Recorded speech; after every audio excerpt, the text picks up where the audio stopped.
You want to be in the video, Blanca? And there's Boots. Say hi, Boots. Oh, oh. It has a cover on it.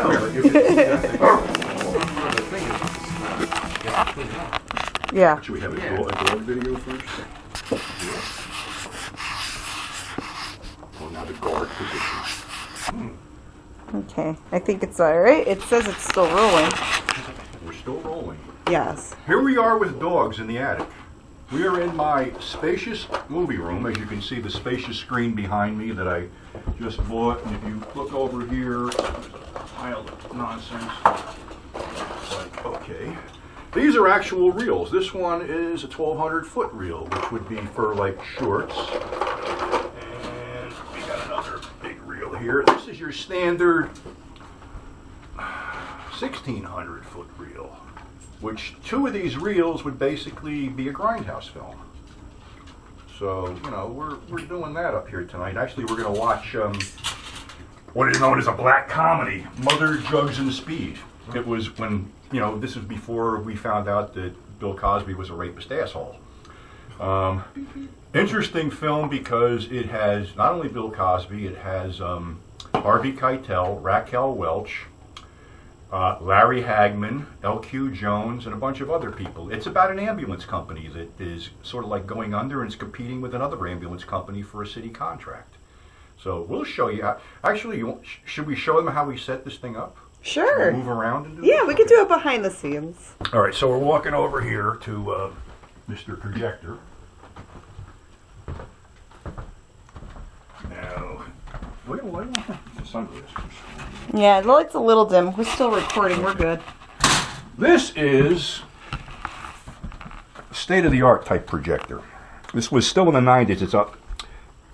Hokushin. This was like, this ain't like one of the antique ones. Like if we come back here into the storage room, you will see. Knock more crap over.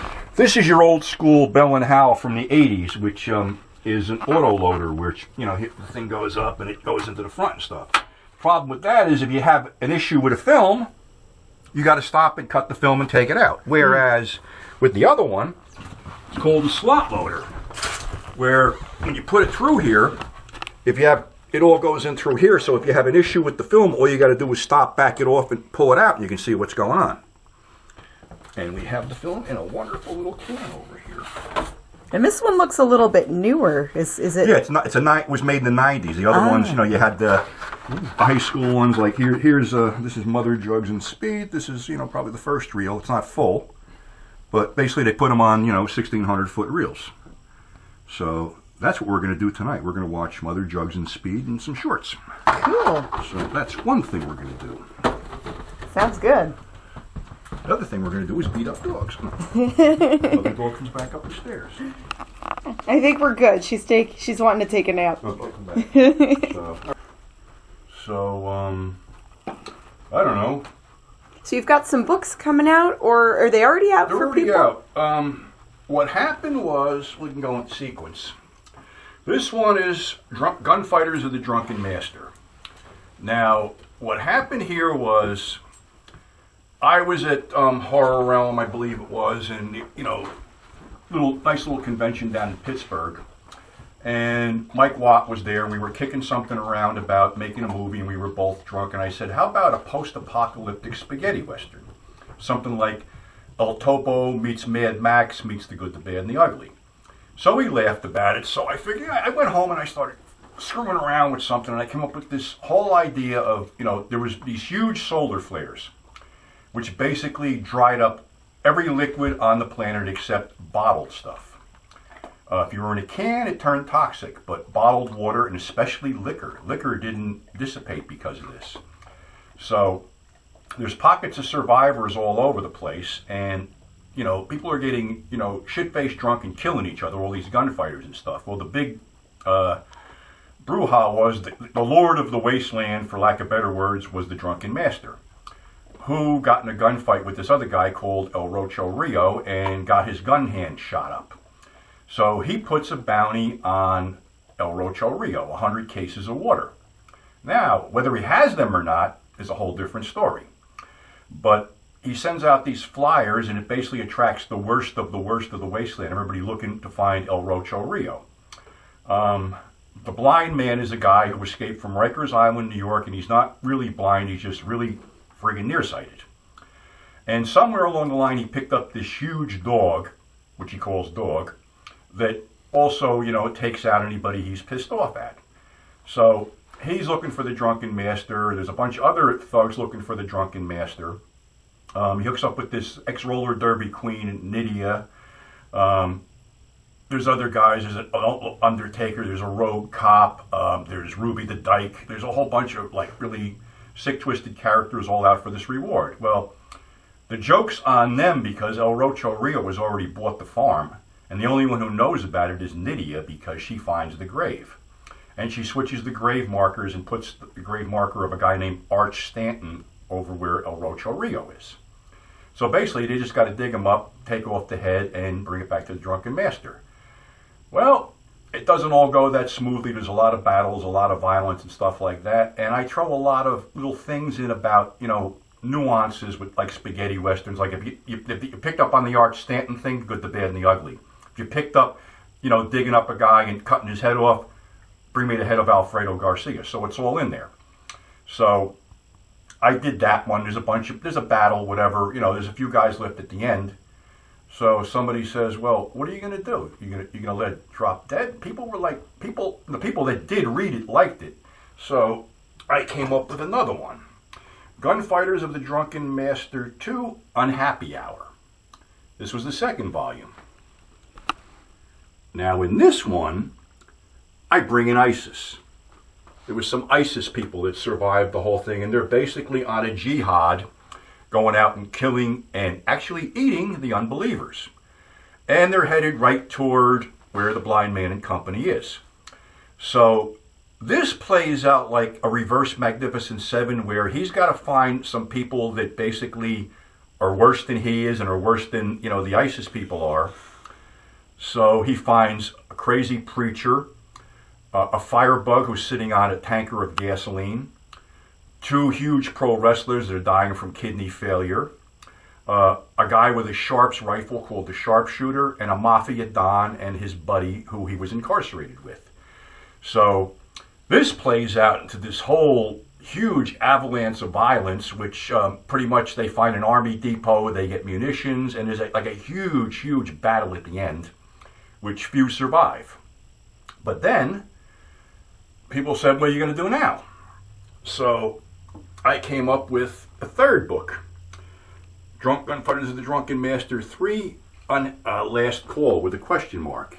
And this one, if you really look at the cover, you're going to see several familiar figures, which I'm not going to mention on tape because I don't want to be sued, but you get the gist. The whole deal is now that the survivors that live where Blind Man is in his compound are aware of another settlement called Bartertown, which is asking to have stragglers brought in. Reward is money or drugs. Well, money is useless in the wasteland, but the main villain here is a former president of the United States who has a rare blood disease and basically is using these people that they bring in to drain their blood to keep him alive. One blood type can cure him, and guess who has that blood type? The blind man, that's who. Well, the blind man and his friends are going to put an end to this, especially after one of his close friends is captured and abused. And this turns into another all-out war, bloodbath, whatever. There's even a bear involved, and few survive. Now, is it going to continue or is it not going to continue? You're going to have to read the book to find out. But that's how I came up with this thing. And when I originally came up with it, I don't know if people know this or not, I grew up next to the same town that author Jack Ketchum grew up in. So we knew each other. We used to run into each other over the years, and I wanted to see what Jack would think of this. And I sent him a copy of GrindhousePurgatory, and I sent him a copy of Gunfighters of the Drunken Master. And I didn't know at the time he was suffering from throat and mouth cancer. And he said, I don't know, I told Jack, I just want you to read the damn things. I'm sorry you're sick and everything. So he really liked it, and gave me some pointers and stuff. And he really liked GP. And luckily we got him to Wasteland one last time. And I didn't know he must have the remission must have ended and it must have came back, because sadly about a year after he appeared at Wasteland, he passed away. And I always liked Jack's stuff. Jack was a good guy and a good friend, and I miss him. But, you know, it's guys like that that encourage me to do stuff like this. So that's how all that came about.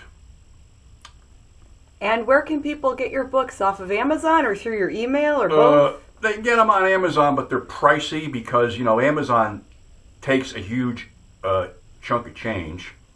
But you can get them direct from me, and I'll give you a better price. You can just email me at GrindhousePurgatory@gmail.com on the internet. Or you can find me on Facebook or whatever.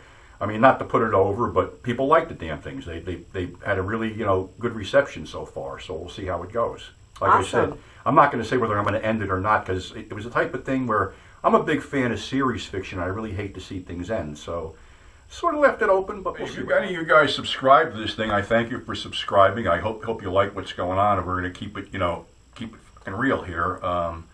You can always email me if there's certain subjects you want me to talk about. I mean, one guy wanted me to talk about, I don't know, 42nd Street cuisine. Did we do that one? Was that? I think we did that one.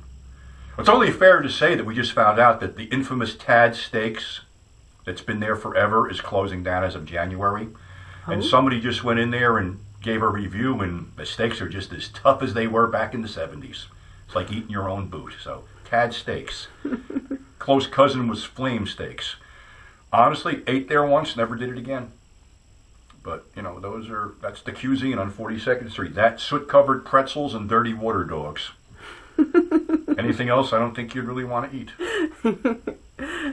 Thanks, Pete.